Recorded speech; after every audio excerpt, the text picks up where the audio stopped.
അതിന്റെ ഒരു ടെൻഷൻ എനിക്ക് ഉണ്ടായിരുന്നു. ഞാൻ പറഞ്ഞു ഓക്കെ, വരുന്നിടത്ത് വെച്ച് കാണാം. ആ ഒരു കോൺഫിഡൻസ് ആണ് ഞാൻ അവൾക്കും കൊടുത്തത്. മെഡിക്കൽ ഫീൽഡ് ആയതുകൊണ്ട് എനിക്ക് ഭയങ്കര ഡിഫിക്കൽട്ടായിരുന്നു. അതായത് എങ്ങനെ ഞാൻ ഇത് പഠിച്ചെടുക്കും, എന്നെ കൊണ്ട് പറ്റുമോ, അങ്ങനത്തെ ഒക്കെ ടെൻഷൻസ് ഉണ്ടായിരുന്നു. എൻ്റെ പേര് അഖില, ഞാൻ വരുന്നത് ബാംഗ്ലൂരിൽ നിന്നാണ്.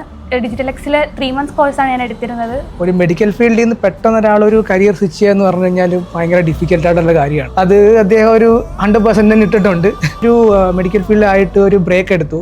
അതിനുശേഷം ഏത് കരിയർ ചൂസ് ചെയ്യണം എന്നുള്ളൊരു കൺഫ്യൂഷനിലായിരുന്നു. അപ്പോഴാണ് ഇദ്ദേഹത്തിന് പല ഓപ്ഷൻസ് സെർച്ച് ചെയ്യാൻ തുടങ്ങി. അപ്പോൾ എന്നോട് ചോദിച്ചു ഈ ഒരു ഫീൽഡ് ഞാൻ തിരഞ്ഞെടുക്കട്ടെ. അപ്പോൾ ഞാൻ എല്ലാ ഇൻസ്റ്റിറ്റ്യൂട്ടുകളുടെയും സോഷ്യൽ മീഡിയ വെബ്സൈറ്റ് എല്ലാം ചെക്ക് ചെയ്യാൻ തുടങ്ങി. അപ്പോൾ എനിക്ക് മനസ്സിലായി ഡിജിറ്റൽ എക്സ് കൊള്ളാം, നന്നായിട്ടുണ്ട്. ഓൺലൈൻ ക്ലാസ് എന്ന് പറയുമ്പോൾ ഞങ്ങൾ സെറ്റിൽ ചെയ്യുന്നത് ബാംഗ്ലൂരാണ്. അപ്പോൾ പോയി വർക്ക് ചെയ്യുക എന്ന് പറയുന്നത് കുറച്ച് ഡിഫിക്കൽട്ട് ആയിരുന്നു. അതുകൊണ്ടാണ് ഓൺലൈൻ ക്ലാസ്സുകൾ പ്രിഫർ ചെയ്തത്.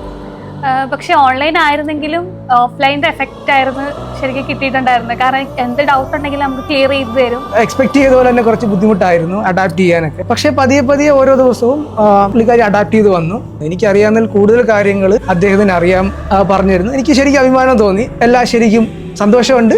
Thanks to digital X.